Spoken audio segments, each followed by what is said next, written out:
أهلا بحضراتكم. حكايتنا النهاردة اسمها بئر سومة. قبل ما نبدأ حكايتنا بتمنى من حضراتكم إن انتوا تعملوا إعجاب للفيديو. بسم الله، نبدأ حكاية جديدة.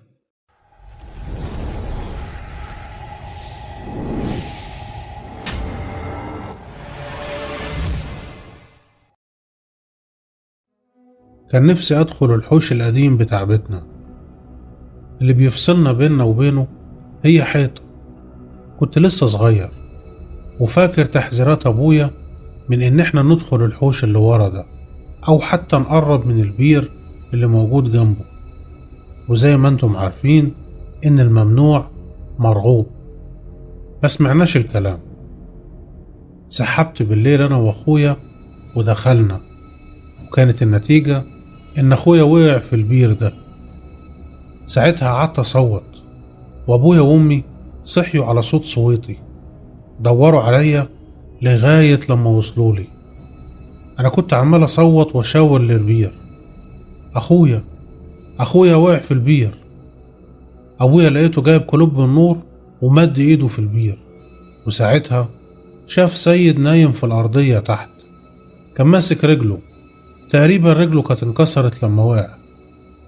مش أنا محذركم محدش يقرب من البير؟ ما اتكلمتش.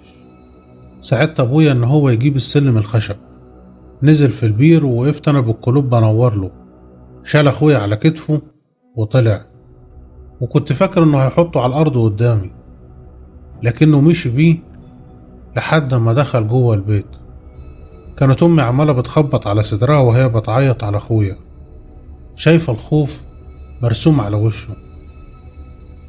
أبويا حط أخويا على السرير وبدأ يفتش في جسمه علشان يطمن عليه، وساعتها لقيت أمي بتصوت. رجل سيد اللي كان ماسكها وبيصوت منها، واللي أنا كنت فاكرها مكسورة، لما بصيت عليها لقيتها محروقة. والغريب إن الحرق ده ظاهر على شكل 5 صوابع، كأن إيد حرارتها عالية كانت ماسكة رجله وحرقتها. أبويا أول ما شاف المنظر ده فضل يزعق: آخر مرة حد فيكم يقرب من البير. وبعدها أخويا بدأ يعرج، رغم إن عدى وقت كتير والكسر كان اتعالج، بس كنا ملاحظين إن علامة الصوابع اللي موجودة على رجليه ما راحتش، ومع الوقت كان لونها بيتحول للون الأسود.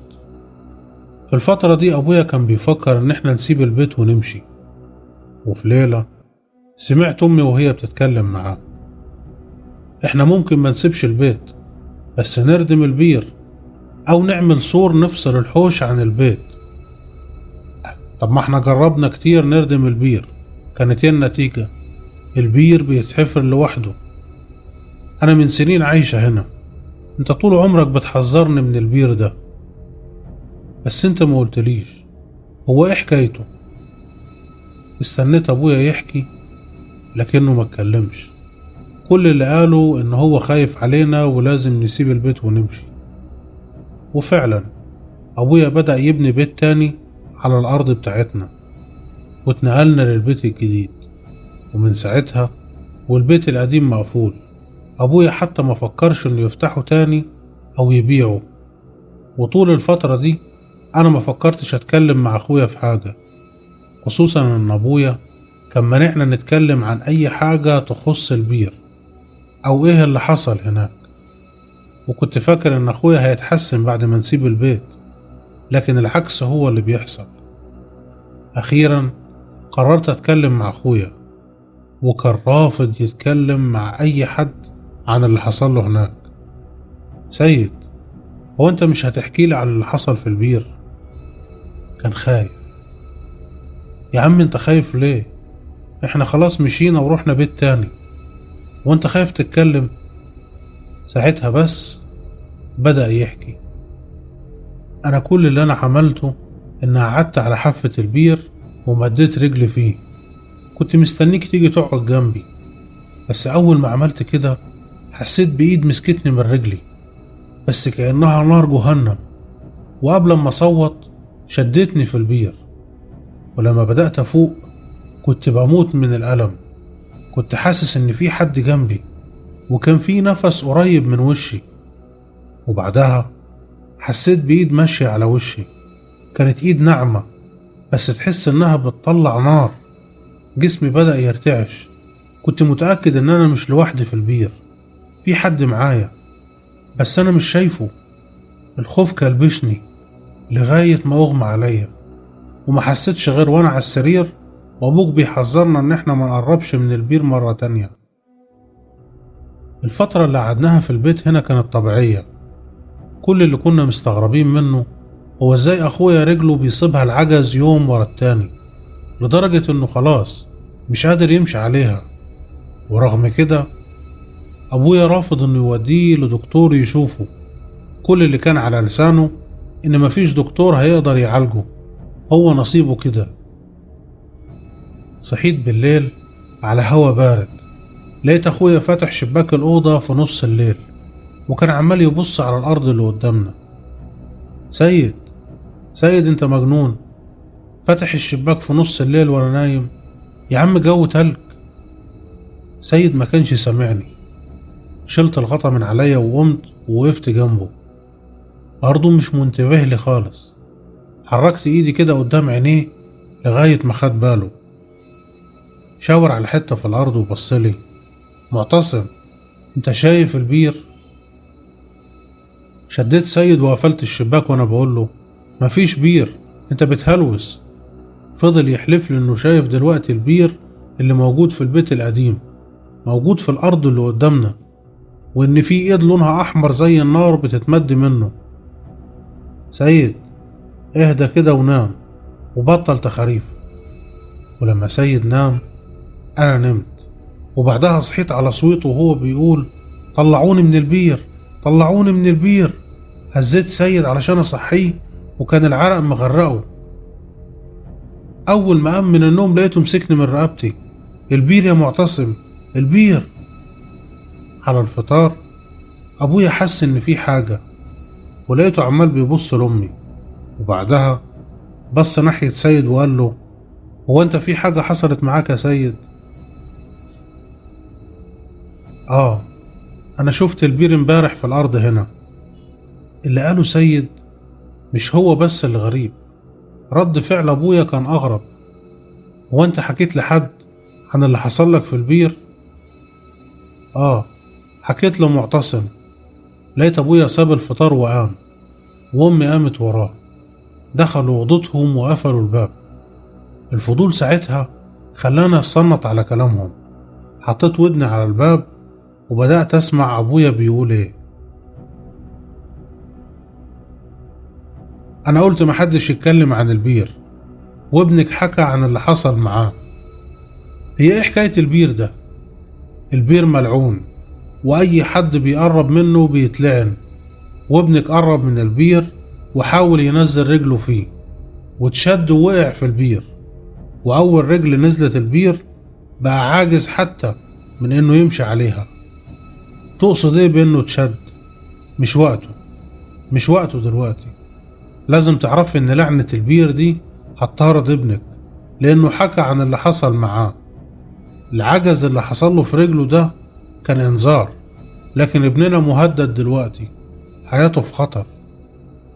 رجعت المكان بسرعة قبل ما باب الأوضة يفتح. أبويا طلب مني إن أنا أفضل جنب أخويا وما أغفلش عنه لحظة لغاية ما يشوف حل في المشكلة دي. ويومها بالليل منعت سيد إنه يبص من الشباك، وطلبت منه إنه ينام، وأنا كمان نمت. قمت من النوم وكانت أول حاجة عملتها إن أنا بصيت على سرير سيد واللي كان فاضي وقتها. لقيت باب الأوضة مفتوح. طلعت من الصالة لقيت باب الشقة مفتوح. دورت على سيد لكن ملوش أثر. رجعت أوضتي، قلت يمكن بيعمل حاجة وهيرجع، لكن مفيش حاجة كده. خلتني أفتح الشباك وأبص منه. ساعتها كنت مذهول. كنت شايف سيد ماشي في الأرض ناحية المكان اللي كان بيشاور عليه وبيقول إنه شايف فيه البير. ناديت عليه بصوت عالي لكن ما سمعنيش، كأنه مغيب وماشي من غير إرادته.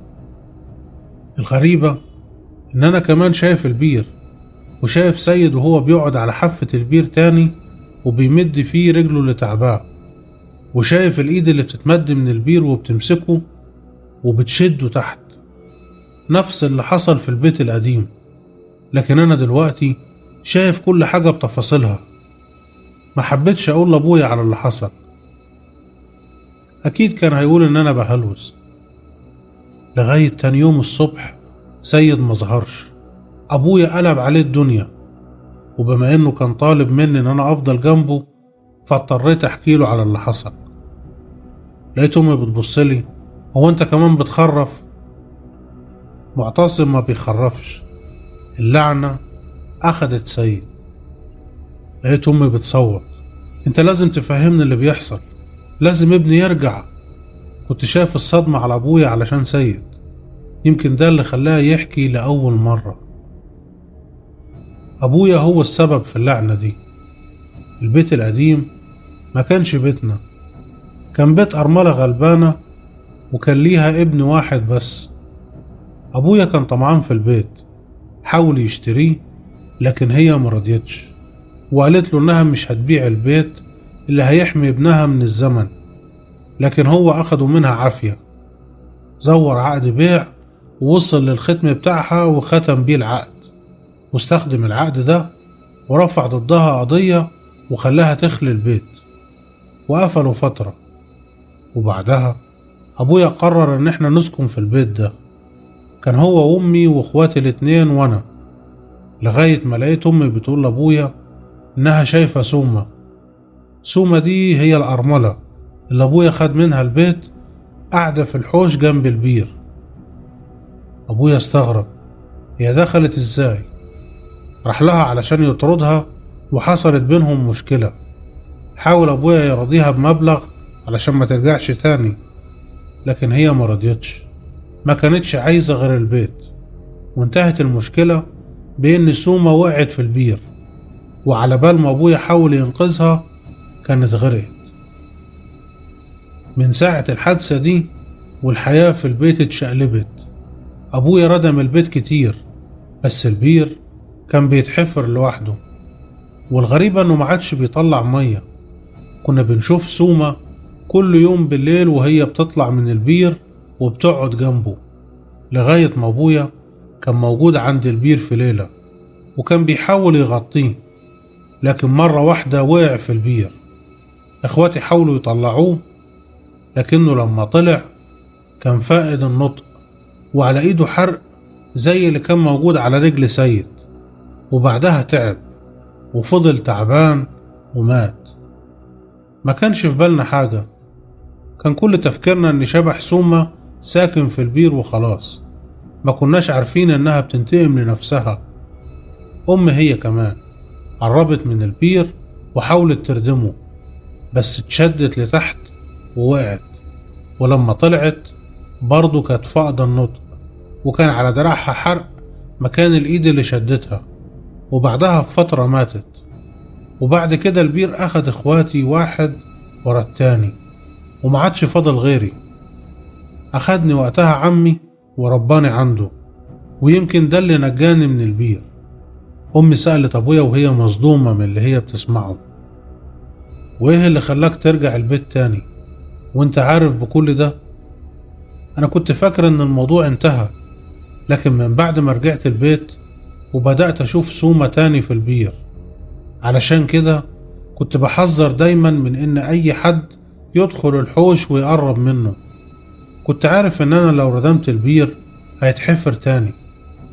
أنا سألت الشيخ في اللي بيحصل، قال إن الروح اللي سكناه بتحفر البير علشان تثبت للي عايشين في البيت إن الانتقام ما انتهاش، وإن كل اللي حضر حادثتها من أهل البيت لازم حياتهم تنتهي بعد ما يسقطوا في البير، زي ما حصل معاها بالظبط. البير هيفضل يتحفر طول ما أنا عايش، لأن الشيخ قال إن اللعنة هتنتهي لما أقع أنا في البير زي أبويا وأمي وأخواتي. الكلام كان صدمة لينا. معقول جدي عمل كل ده؟ طب ليه أبويا ما حاولش يحل الموضوع وهو عارف إن فيه ظلم حصل؟ لقيت ابويا بيقول: انا اللي فضلت من اخواتي لغاية دلوقتي، انا الوريث الوحيد اللي اخد كل حاجة، انا عارف ابن سومة عايش فين، هتنزله عن البيت. وفعلا ابويا وصل لاسم ابن سومة وكتب له البيت بيع وشراء، وكان في اعتقاده ان اللعنة كده خلاص هتنتهي، وان سومة هتسيب سيد بعد ما حق ابنها رجع. ايام طويلة عدت وسيد ما ظهرش، وكان حال امي وابويا كان يصعب على اي حد بيشوفهم، لغاية ليلة كنت واقف في الشباك وفجأة البير ظهر قدامي في الارض، ولمحت سيد بيحاول يطلع منه بس كانت في ايد بتمنعه. ناديت بصوت عالي على ابويا، ولما جه حاولت اقول له ان انا شايف البير دلوقتي وشايف سيد بيحاول يطلع منه، لكن ابويا ما كانش شايف حاجة. بس لقيته بيقول لي: تعالى معايا بسرعة نروح البيت القديم. رحت معاه ودخلنا الحوش، وعلى ضوء الكلوب كان حوالين البير تراب. لقيت ابويا بيقول لي: اكيد ابن سومة ردم البير قريب والبير اتحفر لوحده. وساعتها سمعت صوت حد بيستغيث في البير، الصوت كان صوت سيد. قربنا من البير وبصينا فيه، بس المنظر كان بشع. لقينا شبح سومة مع سيد في أرض البير، كأن كل حتة في جسمها بتطلع نار، حتى عينيها كان لونها أحمر. لكن أول ما شافت نور الكلوب اختفت. حطينا السلم الخشب ونزلنا وطلعنا سيد. أبويا شاله على كتفه وطلعنا بيه من البيت وروحنا بسرعة على البيت الجديد. أمي كانت دايما قاعدة باستمرار جنب سيد، كانت مرعوبة وخايفة عليه. لكن الغريب إنه بدأ يتحسن وبدأ يقدر يمشي على رجله، والأغرب من كده إن أبويا هو اللي بدأ يتعب. كل ما كانت حاجة في سيد تروح ينتقل التعب بتاعها عند أبويا، لغاية لما أبويا ما كانش قادر يتحرك من السرير. وفي ليلة لقيت أمي جاية عليا: هو أبوك فين؟ أنا مش لاقياه في سريره. أبويا ما بيقدرش يمشي، هيكون راح فين يعني؟ كنت واقف ساعتها جنب الشباك المفتوح، ولقيت أبويا ماشي في الأرض في المكان اللي كان ماشي فيه سيد، ناحية المكان اللي ظهر فيه البير. وحصل معاه نفس اللي حصل مع سيد بالظبط، وقع في البير لما ايدي اتمدت منها وشدته. أمي صوتت وفضلت تعيط. عرفت إنها شافت اللي حصل زي ما أنا شفته بالظبط، لكن أنا موقفتش، جريت على البيت القديم وأنا بحاول أدوس على أي خوف جوايا. دخلت الحوش، لكن المفاجأة إن أنا لقيت البير مردوم، كأن البير ده مردوم من سنين طويلة. حاولت أحفر فيه، حسيت إن التراب اللي البير مردوم بيه عامل زي الخرسانة.